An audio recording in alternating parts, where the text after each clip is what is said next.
and welcoming them to Freedom Over Fascism Live. There we are. Okay. So, everyone, I would like to introduce you to Rabbi Sandra. I started following you, Rabbi, on Juneteenth, 2020, when Wow. you, that's right. It's an actual date. You were doing a Kabbalat Shabbat on Zoom, I think at Yale Hillel.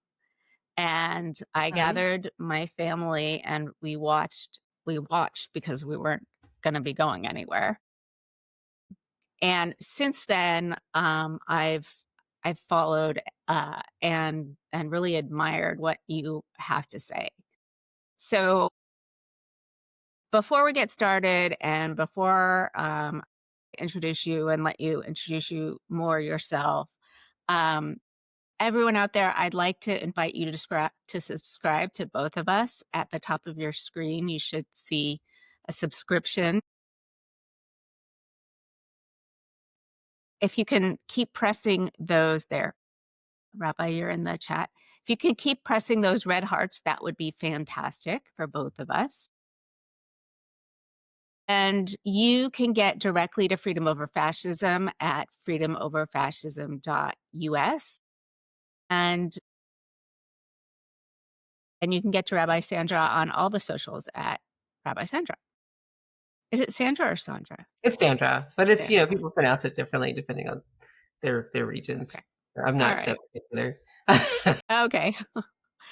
um, I'm also wanting to remind you guys that I am part of two different networks, Banner and Backbone here on Substack and the Democracy Group. Um, so Rabbi Sandra is the executive director for Carolina Jews for Justice. She's a writer, an activist, a public speaker, a musician.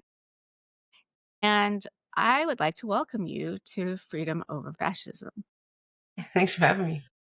Well, I'm really excited to have you for several different reasons. One is that you write a lot about how Judaism is liberation theology.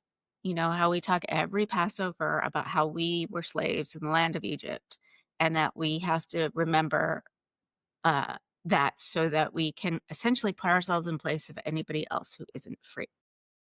And we're in a spot in the United States right now where empathy is in less supply, where the Jewish community itself is split, which I'm going to talk more with Deborah Shushan tomorrow. I know you've talked to her recently. And where both anti-Black racism and anti-Semitism are on the rise, as well as anti-immigrant, anti-trans, anti-LGBTQ plus, anti-anybody who isn't a white Christian cis het man. And so I wanted to talk a little bit about some of the things that you've said and get your opinion on, because you sit at the crossroads of a bunch of different communities and want to get your thoughts on allyship, on thinking more universally as opposed to kind of parochially, and eventually we can get to Israel, Gaza. So the Black and the Jewish communities over time didn't experience the same kind of bigotry, but historically, particularly earlier in the last century, the Jewish community had the idea if we work on everybody's freedom, then that'll be, quote, good for the Jews. Mhm. And recently, you wrote a post that really resonated with me. It was about Am Yisrael and how talking Yeah. about Am Yisrael means we're in the struggle. Yeah. Can you talk more about where you think, I don't know, this is such a big topic, where you think the Jewish and Black communities are? Where are the fractures? Where are the points of connection? And what you mean by staying in the struggle? Yeah, that's a lot. I'm not even sure where to start. I mean, I don't I mind. know, me neither. So, I'm not sure where to start. So the struggle piece came, when the full transparency. I try to write something once a week, and you know, if I don't have anything, then the good standby is the Torah portion. right, right, And we're in the Torah portion around the Jacob's name getting changed to Israel, and it was just like, right. and I just sort of unpacked that a little bit, especially with some conversations I had. So it seemed like a really good, uh, uh, a good connection point. And again, I'm not even sure where to start. So you can stop me at any time if I'm going on a different Well, train. I gave you like the biggest, broadest question ever, and so uh, I figure anywhere we Okay. dive in, we'll get to where we're going. So we all view history and sit at the history where we are in our lives at the current moment, how we arrived at our current moment, our social location in life, and all those things. I think that that's part of the larger issue around the complexity of narratives in history. And so I also wrote a few weeks ago, about when the Anti-Defamation League took down their section on what we do, which is to protect civil rights. So like the ADL was founded in, I think, 1913. And those, from the history of the ADL that I was taught and how I understand it, because I used to work at the Anti-Defamation League. It was actually my very first internship in college was at Eddie. And I'm speaking from a place where I deeply believed in the mission of the Anti-Defamation League, and was incredibly proud of the work that I did in the Civil Rights Division. I'm not trying to claim that the ADL was perfect. No Of course job not. is, no place is, but the overall mission of protecting civil rights, and there's a language that still exists on the website. It's not front page because I went down Googling for it, that those folks understood that their Jewish liberation and Jewish freedom was connected to civil rights and to other people. And those folks, many of them who arrived here escaping atrocities in somewhere else, or the folks that arrived here shortly before, or early in the Nazi era and after World War II, coming here, where the memory of the Holocaust was so prominent in their minds, looked at what was happening to Black Americans, and were like that. And many of those people are like that was wrong. And there's lots of models. I like the Albert Einstein story the best, because people don't think of Einstein as, someone who focused on civil rights, but he put Black singers in his home that could not stay in the hotels that they were performing at. And I think of Rabbi Prince at the March on Washington, and of course the iconic Heschel photo, and then Rosenthal and the bombs at the Temple Synagogue. But all those folks, and many others, and also the largest arrest of rabbis happened during the Civil Rights era in St. Augustine, Florida. But all those people heard the call of Heschel or heard the call of King, plus the ADL, and wanted to do their part. We like to lift up those stories and those narratives, whatever. And it was never, ever a majority of the Jewish population that supported those things. So I want people to understand that. People believe that to be true, and I get it. But there's another narrative that we don't lift up. We like to talk about the Jews that came to Selma, but we don't talk about the Jews that were in Selma. And those Jews that are in Selma right now, that they're I've been back and forth to Selma and Montgomery plenty of times. There's a synagogue in Montgomery that I think they're trying to get like historical status, but they now talk openly about the choices that they made during the civil rights movement, which was to do nothing. And I'm not saying that to punish them, because it's different when you fly in, do a bunch of stuff, versus when you have to live and be in a relationship with people. Over time, uh, the further away we move from the memory of the Holocaust, Jews leaving urban areas, still holding on to those memories, but not actively working in relationship with Black people, not actually working in uh, issues that affect urban people, but again holding on to that. Um, and many in the Jewish community who present as white have created an alternative narrative for how they see Black people, how they see Black people responding to anti-Semitism, how they see other marginalized groups responding to Jews. A lot of that is actually grounded in racial bias or some other biases that are unchecked. For example, a few years ago, I was on a call with a bunch of like the time like young millennials. And whenever I get invited to speak to young people, I'm like, that's so cool. But there were some older folks on the call too. And this lady asked me, she's like, that was really great what you said. Why why did Black folks kick us out of the NAACP? And she was holding onto that narrative quite strongly. And my wife was sitting next to me. She's like, how are you going to answer this question? And I said, I understand that that's the narrative you've been told. Let's try something else. Because I wasn't going to argue with this lady. I said, now we can agree that the Jewish community helped establish the NAACP. But can we also agree that at some point in time, since it is a Black organization, that Black people need to run the organization themselves? And that's the narrative that I was trying to get her to see. I don't know whether or not they get kicked out. But she, in her mind, that just proved that in the early part of the 20th century, since Black people kicked out white Jews from NAACP, she drew a straight line to how Black folks feel about the Jewish community, which was in a negative kind of way. And I also want us to I want the Jewish community to understand that 60 plus years or more have passed from the Heschel iconic era to today.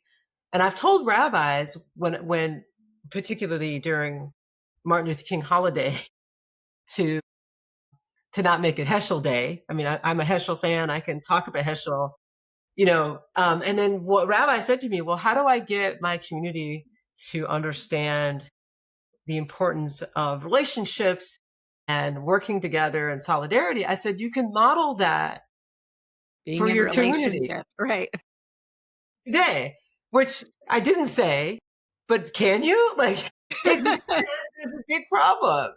If you have to go back to an era before any of us were born, you've got a big problem. The best thing you could do is you can, yes, talk about that and honor it, but showing the relationships you have today. So I'll stop there and you can ask me more questions if I even hit on what you asked. Well, you did, because in general, narratives are a big I gotta stop playing with my hair. Apparently it's a tick I do. All right. My dissertation was a history of a museum in Jerusalem, but it was mostly about narrative and how do we remember the past and how do we tell our stories about the past. And in some ways, that's very intertwined with um, Jewish liturgy. So the idea that so much of the Jewish community harkens back, oh, well, look at Heschel, look at King, and, all of that without really walking the walk. Although there are lots of us within the activists movement, and we can talk about that. That's an entirely different story. Who are, and I think the tension between individuals is a very different, like, I think individuals on an individual basis, as they get to know each other, as with many, many different situations, are good on a personal basis. But the idea that we have this narrative in our head of kind of the Jewish savior at the same time as the Jewish victim, at the same time as I mean, it's all connected, obviously. And then when I was in college, there was the whole situation with Louis Farrakhan, and that became a thing. And now there's there's Israel and Gaza, and for very, very good reasons, the Jewish community is finding itself broken from itself and from others. And the idea that we are looking at the left as the source of our greatest danger, as opposed to the actual Nazis on the right, is problematic. So, how would you say, hmm, uh, I saw a lot of different things too. I keep slamming you with a big old brain dump. How would you say that we, in the moment that we're in this country, that Jews come, how are most American Jews coming to this moment, and are they kind of schizophrenic about it? And also, like, what's your sense of where we are among all of the different communities that you're a member of? Did I make that too hard? I'm sorry. So like so being angry with the left, let's put it this way. So we are always going to be more angry at our own family members and the people that we actually think we're aligned with. The crazy people we don't know, so the ultra right wing people, we know they've always hated us, but I thought I belonged over here. So that I want to honor that. Like I totally get it. And the struggle in our part of the issue in our own community right now, if one narrative has always been lifted, so we have one narrative that we've been told about Israel, and that's sort of falling apart for some people. We have one narrative that we've always been told about our participation in the civil rights movement. And all those things can be true, but there's also another narrative that gets left out. And so, I really want people to think what lens they're using when they're talking about a narrative. And so we have a Jewish state, that's great. But there's also a different narrative. There's also another group of people um, that gets left out of that. When we talk about, no, God, I can't remember. There was I was in I was in the car with my wife, and there was something that came on. I'm going to butcher this. It was basically talking about how it was some talking person that was talking about how Israel was a land without a people, something like that. No, that's a And Golda Meir. right. Okay. Okay. I don't know where it came from, but I heard that.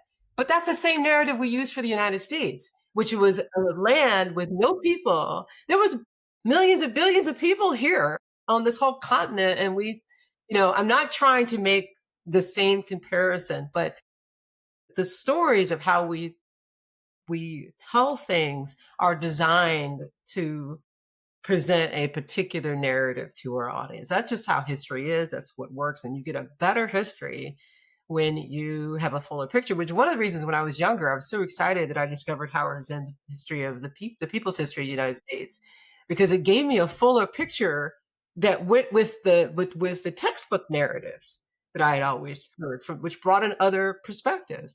And multiple things can be true at the same time. And I think that for some people, that's really challenging and hard. And I think you're I frozen on my screen. Okay, there you Okay, are. maybe I was just being still. I think that that is really at the heart of everything that I want to talk about, and you did great to, like, distill it when I couldn't, is that so many different things are true at the same time. And the the expansive mind that needs to be able to hold those truths separately and together, it's hard, right? It's really hard to know that there is a state for the Jews. Yes. That it has been embattled. Yes. That it also has done horrible, horrible things. Yes. That October 7th was horrific. Yes. And what Israel did to Gaza and the West Bank is horrific. Yes. And in the United States, all of the similar narratives are within the Jewish community, um, I think it gets really, really separated out, and people don't want to think about both all the truths, or they find it easier just to kind of get insular and instead of taking universal lessons from history and you know oppression and the Holocaust, they take very direct lessons that like this should never happen to the Jews again, as opposed to like this is not something we do to other people. And I'd love your opinion on how to help people see the multiple truths in all sorts of different situations now. We're at this really painful point in world history where there's huge fractures. The Israelis don't have this problem, and that's a bold thing. They just don't. They don't have. They understand the complexity. They many of no, I'm not talking about the extremes, but many folks in Israel have been working on this for a very long time. They want a solution that benefits Jews and Palestinians and other folks. And I say, and I haven't found a better word to explain this, if you can help me with it, but there's a big difference when you approach a subject from lived experience versus theoretical experience. So Israelis are in actual physical relationships with Palestinians. They live together, they work together. I'm not saying it's perfect, but they are wrestling. They're wrestling because it's there. American Jews don't doing that. They are not, many are not, more so today, but many of them, many people that I have run into have incredibly biased ideas about Palestinians and Arabs and pro-Palestinian people. And and sometimes when I get the opportunity to unpack that, many of these folks haven't been to Israel. I'm not saying you have to live in Israel to have an opinion. Many of these people don't actually have relationships with Palestinians or with people who think differently than them or refuse to listen. And without that experience, you are making a lot of assumptions about how somebody came to their perspective, which I think for a lot of people, that might be why some members in the Jewish community believe wholeheartedly that Black people are more anti-Semitic than white people, which is nuts to me because there's no data to prove. Really? Oh, yeah, I hear it a lot. I wish I didn't. Maybe it's because I'm Black, they tell me that. But yeah, they believe there's threads. They believe that Black people are more anti-Semitic than white people based off of something, probably the same data that says that, Black people are more violent because, we're overly represented in the prison system, which doesn't mean we're more violent, it just means we're overly represented in the prison system. So, and I think that when you so one of the things that we're doing in Carolina Youth for Justice, we are, and this is not a promotion, but it's sort of like these are the conversations we're having. Promote away. Like, But we are in a lane. And our lane is not Israel. Our lane is the state of North Carolina. And we are filling the void where synagogues and legacy institutions can't or don't have the capacity to do it. So we do advocacy.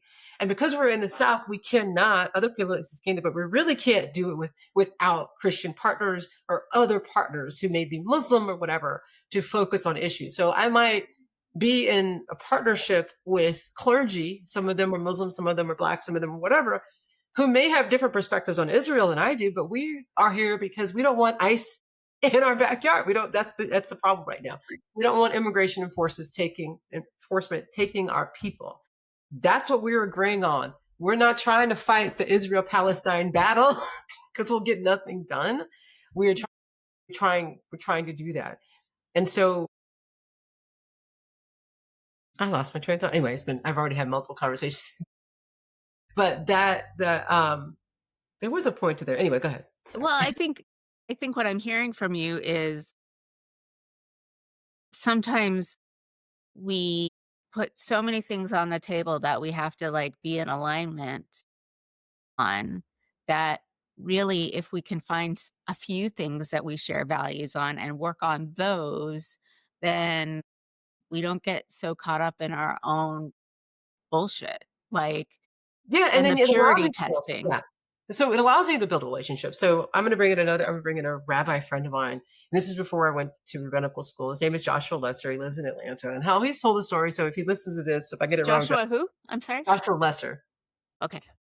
He's a rabbi emerita for Congregation Beit Haverim in Atlanta. And one of the things that I learned from him, because we've been friends a very long time, so he was he was the first openly gay rabbi in Atlanta, and maybe the first openly gay rabbi to get accepted to rabbinical school. I don't know, but if not the first, one of the first. And so when he arrived in Atlanta as a rabbi of this gay founded synagogue, like a lot of folk, a lot of rabbis didn't want to have anything to do with him, work with him, and so this was like in the late '90s. Really? Already that late? Not like 1998, 99 or something like that. Yeah. Oh, it's crazy that there So, wasn't anybody else first, but okay. yeah, yeah. So, I mean, that's another thing too. Like people need to understand, like this history isn't that long, you know. I mean, Mm. um, so anyway, so we had, and so he's the rabbi of his congregation. Like even he used to tell me stories that other rabbis would not uh share like a hotel room with him because he's gay. So this was and that's something I actually have never thought about before. It's never been an issue of me rooming with anyone. Nobody's asked me about my sexual orientation or anything. But anyway, that's not the point. The point is that he became a member of I think it was called 100 Black Clergy or 100 Black Clergy something. It was something like that. With clergy men black. Those words are in the title. And he became a member of this, just like we have white people who were members of the NAACP and have served on the board of NAACP. And so he, was a member of this, and then he would always show up for the issues of the day, whether it be housing or whatever. And he was always in solidarity, always showing up, probably the only rabbi, maybe even the only Jewish person in the room. And then he said, like, many people did not understand Judaism or gayness or whatever. But then around 2004, when Bush II was the president and trying to change state constitutions to keep gay people from getting married, which was crazy, but that was a thing that was being done. He said that like some black clergy came to him and said, I don't know what this is about, but you've always been here for me. I'm going to be here for you. And you can't do solidarity without relationships. And if you don't take the time to build relationships across difference, which means you might have to be uncomfortable sometimes, nothing's going to ever change. And so he said he was so touched that these clergy folks who may not have completely understood the issue, I don't even know if he asked, but they're like, we got you. We got you. What do you need? Because he did the work. Right. Right. And it I wasn't mean, doing the work so I can get something in return. It was like, this is what I'm supposed to do. This is what my values lead. Because another thing I hear all the time is we've done all these things for other people, but they're not doing anything for us, which is well, it's also like a this lie. isn't a transaction, right? That, like, we are living, and I think it's really hard right now to separate living your values versus what's transactional versus being protective of yourself and your family, even knowing that you may be fairly far down on the list, but you're there. And I think America, for the most part, has become so segregated, so resegregated. Maybe not in the South. I live in Boston, and my town is very diverse, but not with Black Americans, mostly with Indian Americans or Indians or Chinese American. But if you're not, I think if you're not, exactly, if you're not in relationship, and especially in this time when so many things are transactional, it's, it could be easier to fall into a trap of, well, look what I did for you. Why aren't you doing for me? Or, you know, and I'm wondering how we bridge that. And one of the things that, everybody says and knows because it's the truth is that we're going to make change. And this is what you're doing. We're going to make change by doing it on the local level. Nobody can fix the federal government. Nobody, Yeah. is boiling the ocean. We need to do our stuff at home, build relationships offline, and live our values and find other people who share our values and find a way to express our values Mm. that aren't necessarily overtly political. This isn't a very easy time to do that. What do you say to people who are kind of questioning, like, it's all so overwhelming and the trauma is everywhere and they want to curl up in a little ball, but also know that they need to be engaged?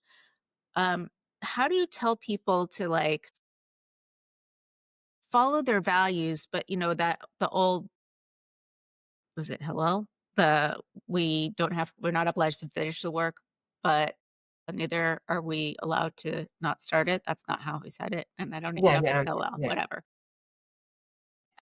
No, I think a lot of people, particularly liberal Jewish circles, believe that, but have absolutely no idea where to start because the problems are so, so, so large. How do you talk about that? I know that you are living that by being in an organization in North Carolina that works for people in North Carolina. So one of the things that I think is helpful, at least because we have a diversity of constituents that range in age. And I just sent an email to an older member who doesn't like any criticism of Israel. She's very clear about that. But she showed up for a Zoom call where we talked about, what we lose by not having a civil rights organization, the ADL, and I participated in that call. When I asked her, and she sent me an email that, basically saying how uncomfortable that is. I mean, nobody was bashing Israel in this call, but it did come up from people, some of the challenges, and she said she's going to stay engaged. I mean, that's the thing. Like, be uncomfortable. Let's learn from each other and understand. I tell people they should talk to people. Stop trying to convince people to change their minds. Talk to learn, um, and lead by example. Like, this is a silly thing, but I've been a vegan for a long time. I'm not a preachy vegan. I don't, I'm not a vegan evangelical. I've been a vegan a very long time. But people have become a vegan because they've watched how I navigate it. They're like, oh yeah, that would make kosher a lot easier. Like, I could actually go out. Like, I mean, Right. they're No, no, no. valuable. And they said, and you've got me to see like how, some of my students when I used to work at Elon on their own without any prodding from me decided to have vegan options or have vegan meals because they could feed more people. Like, it wouldn't people more people. They made a decision that they could get more people if they actually had food that more people could eat. Imagine that. Like you accommodate more people and are more inclusive and you actually Yeah, get more people to join. I'm yeah. sorry, I don't really understand that concept. um, I'm sorry. No worries, no worries, no worries. Like that. So I'm not like normally I have notes and stuff. I'm writing down, and you and I just talking, and I've already had like 2 calls back to back this morning. Okay, no, I hear Yeah, you. and I I I realize get it's the not. same way, like, it Yeah, all gets jumbled. Okay, yeah. so let me take this in a slightly different direction. Mhm. I mean, I hear you say lead by Mhm. example, lead with curiosity, lead with inclusivity, and you get a long way toward where you're going, at least among like-minded folks. So I saw that Deborah Shushan just joined. Hi. Hey, Deborah. Hi, Deborah. And she and I tomorrow are going to talk about the cleavages within the Jewish community. Mhm. And I'm wondering how you are navigating this. I see that, okay, my son goes to a Jewish high school. It's pluralistic religiously. Uh, and, you know, They all learn Hebrew, they all have to have Jewish studies, fine. The school has not once uttered the word Palestinians in the last 4 years, but certainly in the last 2.5. And I think in the professional Jewish community has gotten so far right wing. Deborah was talking to um, a woman today whose name I've forgotten, who was talking about the GA, the federations, and how American Jews are so much farther right wing than Israelis who know how to be critical and yet not be feeling like there's Ilana Stockman she talked to. Um, Not how to feel like you're betraying some deeply tribal identity by being critical of policies.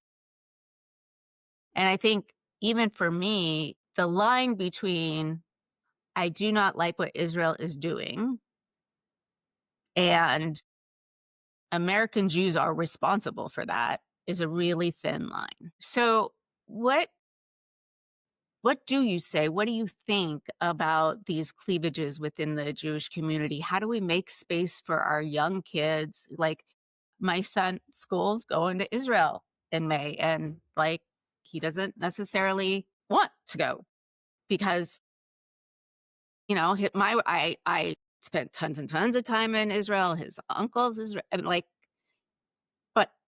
but he doesn't want to do the indoctrination trip. So, like, how do we be in conversation with the younger generation who've been taught all along, Tikkun Olam, make the world a better place? It's all about the freedom for everybody. We don't dehumanize other people because we know where that leads.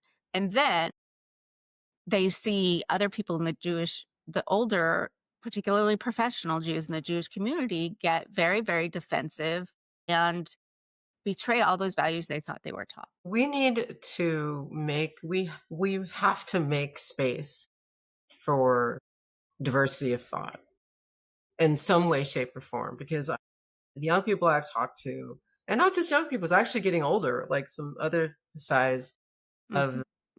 Yeah. more people who are older are tired of like not being able to have hard conversations, not being able to discuss or unpack the things that they've heard to get clarity. Like I've never been to Israel. I hear things. I've never been to Israel, but I've heard these things. Like what explain them to me, and nothing. And so there's a huge outcry from people that want to be able to talk in Jewish spaces about the lack of understanding. You know, Rabbi Susan Talby said the other day to me, Rabbi Susan Talby is in St. Louis. She said many Americans have the sin of certainty, Mm. the sin of knowing things you know nothing about.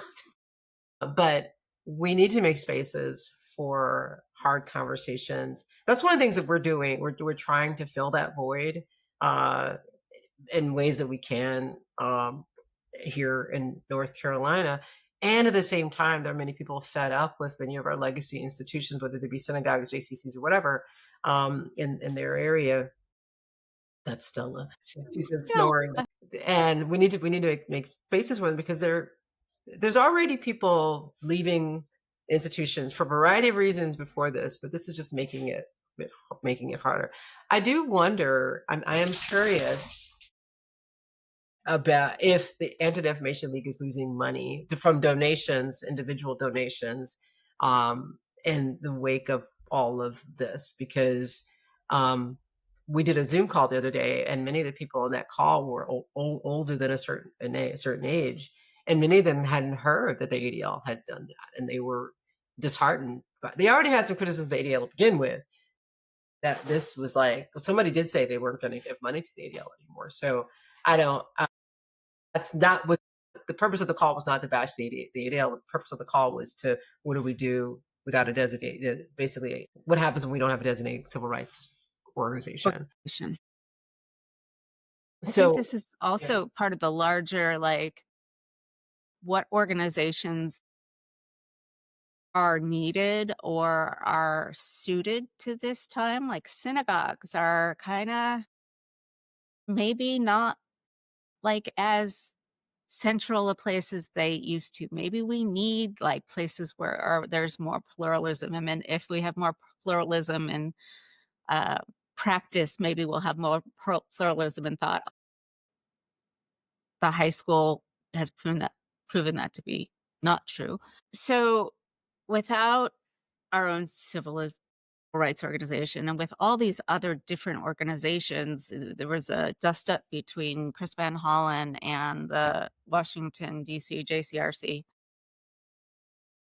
because Van Hollen essentially called him a Netanyahu apologist because I think a professional Jews feel some I don't know.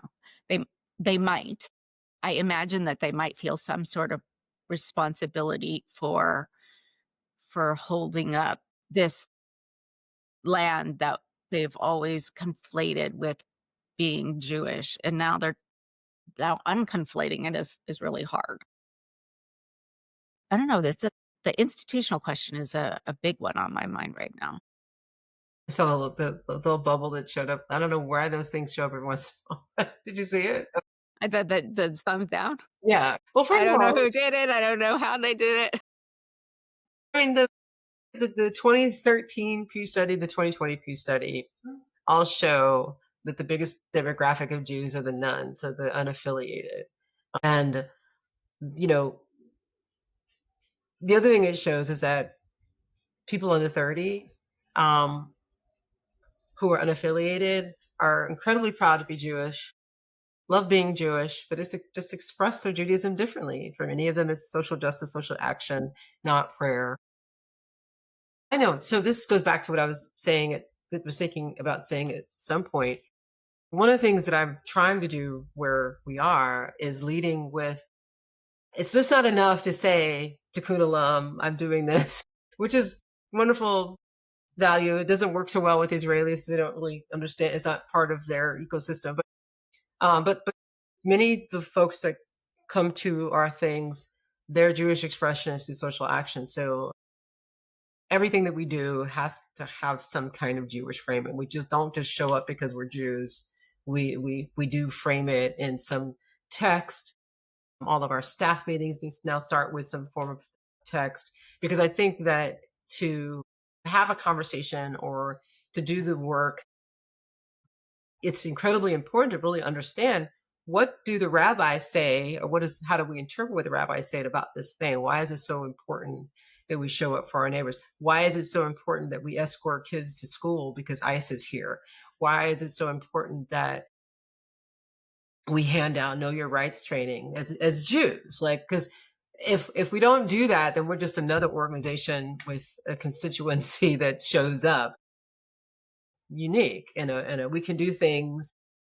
We can organize folks through a Jewish lens to show up in the bigger pro democracy ecosystem. And so I think that any of the work that we do, I think it's incredibly important to ground it in Jewish values, our Jewish text, or something that unpacks what we're doing. Because I've talked to people that see the Torah that's just old, that's not relevant, and the things that I do are incredibly attractive to them. And I don't do this, but there's other rabbis that do similar things too.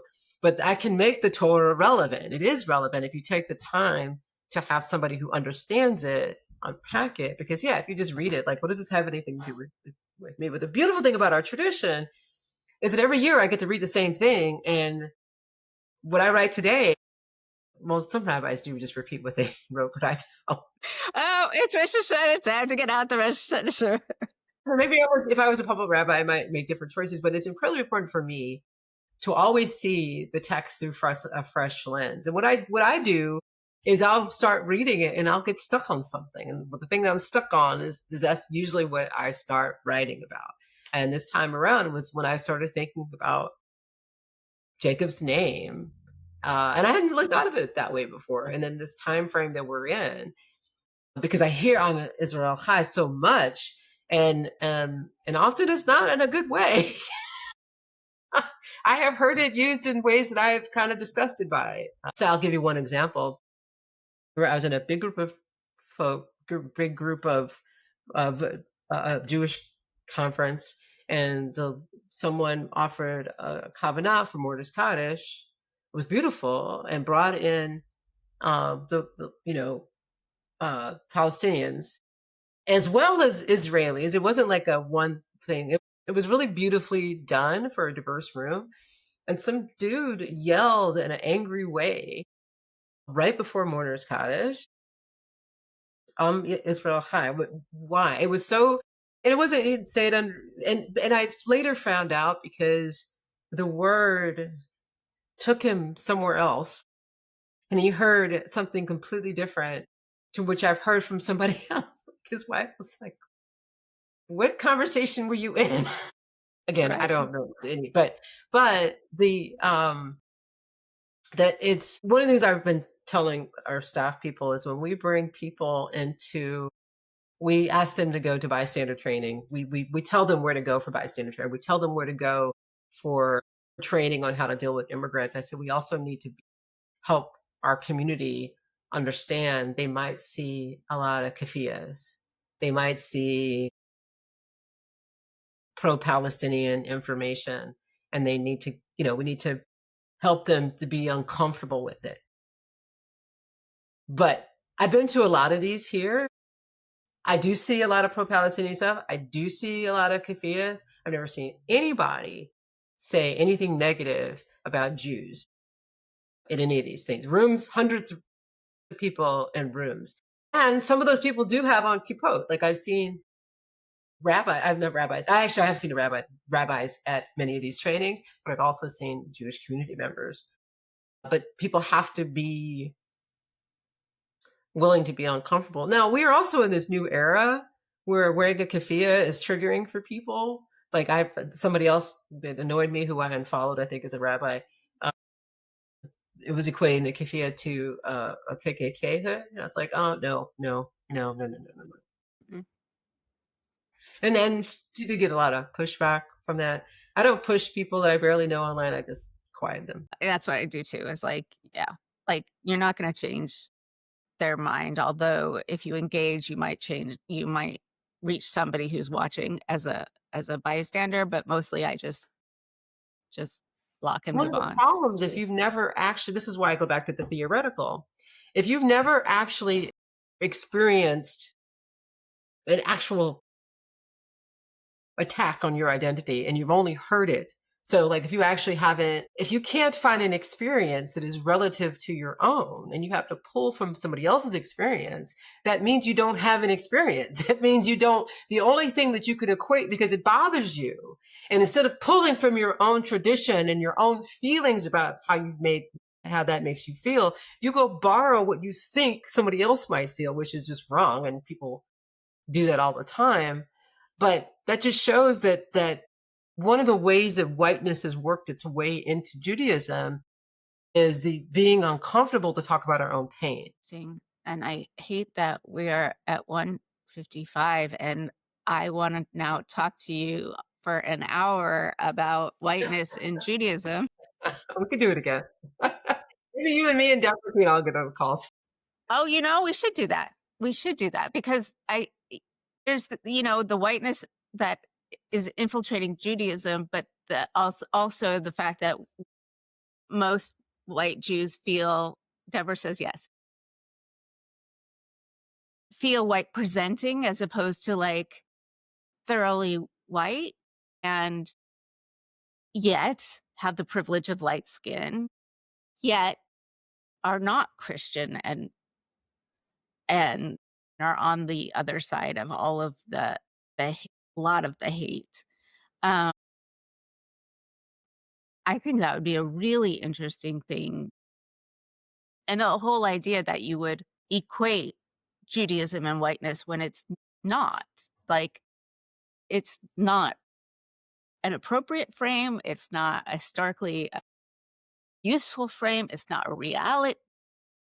Isn't the brain. reality in the sense that whiteness, because these are all social constructs, has evolved over time. So if you go back to when whiteness became a thing in the United States, the only people in that group are white or male and British, because no other group is allowed into that. And over time, other groups have been. And so Jews who present as white um, uh, are benefiting from white privilege, are seen as white, and it's coming at a cost at the same cost that it came to with other folks. So like when Italians became white, they just get absorbed in white culture and sort of losing the Italian identity, or it is a ancestral identity, but it's not part of, it's not like a hyphenated identity. And so for Jews who are still holding on to a minority status, a religious minority status, still can also benefit from white privilege, but it's conditional. It can be taken away. But when people tell me that when we're talking about racial issues, and get pushback, oh, I'm not white, and you won't talk about anything else because you refuse to see that you were presenting in a way that I can't in our society, because nobody's going to um, um, take the time, first of all, to ask you if you're if you're Jewish, to treat you differently. If you outwardly present as a Jewish person in America, meaning you were wearing the like black and white and a kippah or something, like those folks are actively presenting as Jewish. But when people try to tell me that they understand a black experience because of anti-Semitism, but they can easily take their Jewishness off, or don't tell people that they're Jewish, you don't understand. You're not understanding. And there's plenty, because I live in the South, and I play everything I do professionally is under the umbrella of Rabbi Sandra. So that means I also play music in places, I don't know what people think about Jews, but it says Rabbi Sandra on there. Now people have asked me if that was my first name, but they know, but Okay. most people know that I'm a rabbi, and I've had people come up to me and whisper, well, I'm Jewish too. And I'm like, why are you whispering? No, anti-Semitism. Like, you see that marker over there? It says Rabbi Sandra. Like, did you miss that? That should have been a clue. Yeah, like, I've been introduced at festivals, Rabbi Sandra. You know what I mean? Like, it's not like I'm not trying. People need to do what makes them comfortable. But if you're only living off of fear and you don't actually have any experience, it makes it harder to navigate. I can't pretend to not be black, and I have actually experienced racism in this society. Some Jews experience anti-Semitism, and many Jews don't. But that doesn't mean the anti-Semitism is not real. Right. But it also doesn't mean it's the same as racism, Right. as a system. I mean, racism is a whole other discussion, that racism is the system of oppression and not just interpersonal bigotry. But um, yeah, but those threads can be really hard. And as you said, people need to live in their own experience, but also people need to, as you said, live in discomfort. That's not their own experience. So I guess it depends on who's willing to push themselves into a less comfortable space and stay there, But also and who's the willing to reach out. when Jews immigrated to this country, when Jews came to this country, particularly around the World War II era, before and after, they were, how I've read this history, so excited to be here. We're not going back to that other place. How do we become Americans, and trying to assimilate as fast as possible, or become an American? And there were some walls um, along the way. And and it's gone again. That Oh, just well, makes that's me a feel sign it's better, time to because stop. that's how my brain works too. Yeah. So if it comes to you, great, jump in, and if it doesn't, then we'll get there eventually. Yeah, yeah. Because I'd love to stay in conversation. Sometimes, I don't know, sometimes the Jewish piece of me and the activist piece of me end up bifurcated. And sometimes it's nice to like bring them together again, and get to the root of why I hold the values I do, and what's the textual basis, and the concept of disagreement being so woven into our history and being, whereas white Christians, nationalists, like that's the antithesis of what they are, I think is fascinating. And people need to understand how racism functions in a society versus how anti-Semitism functions in society. I mean, racism, capitalism, slavery, it's still that. And anti-Semitism is a cudgel, it's a wedge to pit groups against other folks. That's overly simplification of the whole. Yeah, but generally correct. Yeah. Yes.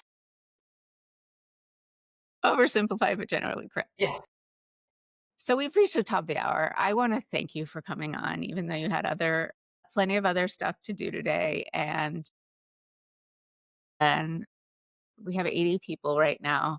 Hi. And I'm not paying attention to it. I'm just not even on. mostly it wasn't a chat that was interactive. I want to give you the chance to talk about all the things that you do and kind of sell yourself and tell people where to find you. So this is your time to plug anything that you would like. So I'm the executive director of Carolina Jews for Justice, which we're a statewide organization that organizes Jews in North Carolina, but we advocate for all folks in North Carolina. We just do it through a lens.